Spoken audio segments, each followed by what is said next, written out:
ဆိုတော့တက်မတော်က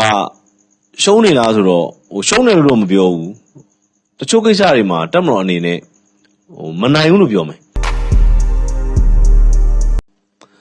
ဆိုဒီလိုမျိုးပေါ့အဲ့တော့ကျွန်တော်တို့ကဒါတွေက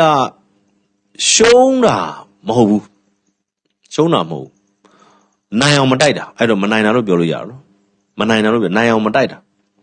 ရပြီရုပ်မင်းတို့ဟုတ်ပြီရခိုင်မှာချအောင်နေဖြစ်ဆုတ်ပေးလိုက်ဒါမျိုးတွေပေါ့တချို့နေရာတွေကြတော့စကားနဲ့ပြောတာတဲ့ဆိုင်လက်တွေ့ပြလိုက်တာပိုကောင်းတယ်လို့များစဉ်းစားသလားမသိဘူးပေါ့နော်ထားတာဟိုကwithout ကားတွေဖမ်းတယ်without ကားတွေနဲ့ပတ်သက်ပြီးကျွန်တော်ပြောရမယ် without ကားတွေကမှတ်ထားပါဗျဘယ်နေရာမှာပဲဖြစ်ဖြစ်အနောက်ခံ background ကြီးကြီးမားမားမရှိဘဲနဲ့ဘယ်သူမှ without ကားမစီးနိုင် without ကားစီးရဆိုပတ်စံရှိလို့စီးနိုင်တာနော်ပတ်စံပေးနိုင်လို့စီးနိုင်တာအဲ့ဒီတော့ကြောင့်မလို့ without ကားကိုစီးရသူဖမ်းမယ်ဆိုရင်ဦးမင်း online အနေနဲ့ကိုလူကိုပြန်ဖမ်းဥအောင်ဖမ်းရမယ့်ပုံစံမျိုးတွေရှိနေပါနော်မာစာဖာတို့နော်စာယာဖာတို့စခန်းမူတို့နော်ဒီထွေအုပ်တို့အားလုံးဟာဒီနံပါတ်ပွားတွေကိုစီးနေတာလို့ကျွန်တော်ကြားသိရတယ်အဲ့အတွက်ကြောင့်မလို့without ကဖမ်းရင်တော့ကိုလူကိုပြန်ဖမ်းတဲ့ပုံစံမျိုးတွေအထိဖြစ်လာနိုင်တယ်ဒီပေါ့တာမန်အရသားတွေအနေနဲ့မစီးဘူးလားဆိုတဲ့ခါကျတော့စီးတော့စီးကြလိမ့်မယ်တော့ပါတော့လည်းပဲနဲပါတယ်တကယ်တမ်းခင်ဗျားတို့နောက်ကွယ်မှာနော်ဟိုဘယ်လိုခေါ်မလို့ရှိရင်လက်နက်ကင်ဆိုတော့လက်နက်ကင်ရဲ့အကြီးအကဲနော်စစ်တပ်ဆိုတော့စစ်တပ်ရဲ့အကြီးအကဲတယောက်ယောက်ပေါ့နော်မပါဝင်မပတ်သက်ဘဲနဲ့ without ကားကိုဘယ်သူမှမစီးနိုင်ပါဘူးအဲ့တော့ without ကားကိုဖမ်းမယ်ဟေ့ဆိုလို့ရှိရင်တော့ကိုလူကိုပြန်ဖမ်းမယ်အခြေအနေမျိုးရှိတယ်ပေါ့နော် without ကားကိုဖမ်းမယ်အစားပေါ့နော်တေးသေးချာချာစနစ်တကျနဲ့ဒီ license တင်ပိုင်ခွင့်ပေါ့နော်ပေးလိုက်မယ်ဟေ့ဆိုရင်တော့မှပဲတနည်းတစ်ပုံနဲ့နိုင်ငံတော်အတွက်အကျိုးရှိအောင်မယ်အခုဒါမှမဟုတ်လို့ရှိရင်တော့ခင်ဗျားတို့ဒီ without ကားတွေကြောင့်နော် without ကားတွေကြောင့်အစိုးရအရာရှိလူကြီးမင်းတွေပတ်စံတွေမတရားရနေပြီးတော့နိုင်ငံတော်ဒီပတ်စံရှုံးနေသည်ဖြစ်သည်နော်နိုင်ငံတော်ကဝင်ငွေတွေရှုံးနေတာဖြစ်တယ်အဲ့တော့ဟာတာတွေတိတ်မလုပ်ပါနဲ့ကျွန်တော်ဗာလေးပြောချင်လဲဆိုတော့အဖသားကြီးတွ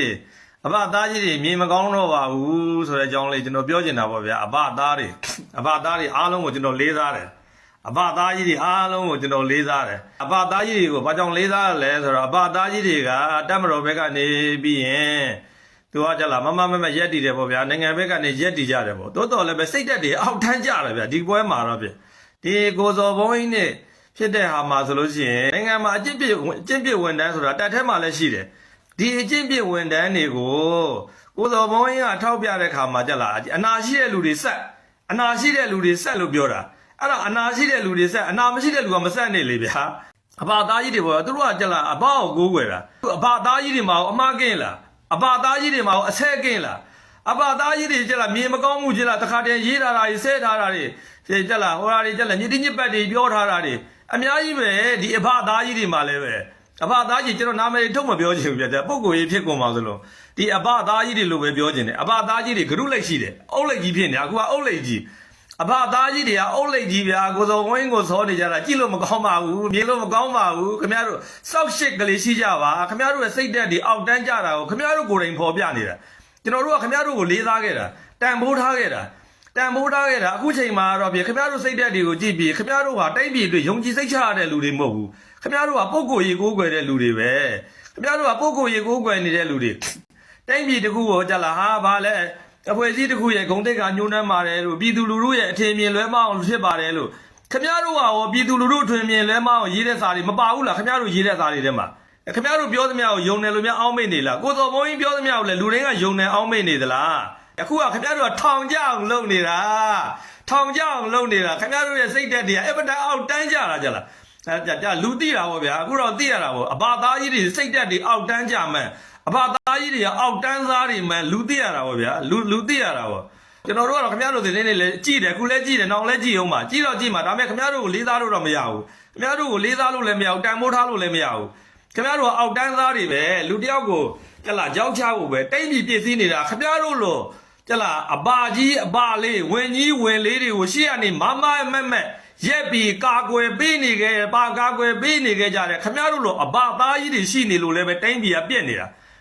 အဲ့အဘတွေထဲမှာလည်းအကျင့်ပြစ်အဘတွေအများကြီးပဲရှိတာပဲတပ်မတော်သားတွေမှာလည်းပဲအကျင့်ပြစ်စီးပွားရေးသမားစီးပွားရေးဆိုင်တဲ့တပ်မတော်သားတွေအများကြီးရှိတာပဲကျလားအငှက်ပြက်တွေလေရဲဆိုတာလည်းအငှက်ပြက်လေတပ်မတော်သားအများစုဆိုတာလည်းအငှက်ပြက်တွေလေထပ်တာတဲ့လူတန်းသားစစ်ထဲမဝင်ဘူး စစ်ထဲကိုမဝင်ဘူး လိုင်းပေါ်မှာပြောနေကြတဲ့အရာလေးတွေပေါ့ဗျာအများစုပြောနေတဲ့အပြစ်ခတ်ရက်စဲလို့စခန်းနေကြတယ်စခန်းနေကြတာတော့သူကြတိကြထိုက်လို့တော့မဟုတ်ဖျဲသီးရှိလို့တော့မဟုတ်လာရိခါခဲကုန်ခန်းသွားလို့ဒါမျိုးကြတဲ့အပိုင်းတွေရှိတာပဲလေကြားတဲ့အကြောင်းကြီးအဲ့ဒါနဲ့မဆိုင်ဘူးလေဗျာသဘောတရားအရာအပြစ်ခတ်ယာယီရက်စဲတယ်ဆိုလုပ်တယ်ဒါပေမဲ့အောက်မှာရမှမရတာချတယ်သူတို့ချကိုချပဲလေအဲ့ဒီတော့သခန်းနေကြပါဆိုတဲ့အကြောင်းကြီးဟာအပြစ်ခတ်ရက်စဲတာနဲ့မဆိုင်ဘူးဗျာအစတွေရတယ်ကြာချင်းချင်းအဲ့လိုစခန်းတွေပဲဖြစ်တာပါတော်သူအပြစ်ခတ်ရက်စဲတာနဲ့ကြာနေဘာမှမဆိုင်တာဗျာဒါကိုပဲအပြစ်ခတ်ရက်စဲကျင်တာကိုရက်စဲအောင်လို့ဘုံတိကိုမိနဲ့တက်ပြောတဲ့လူတွေရှိနေအောင်လို့အောင်လို့မဆိုဘူးကြီးလိုက်ပြန်တော့လေစစ်သားဆိုတာ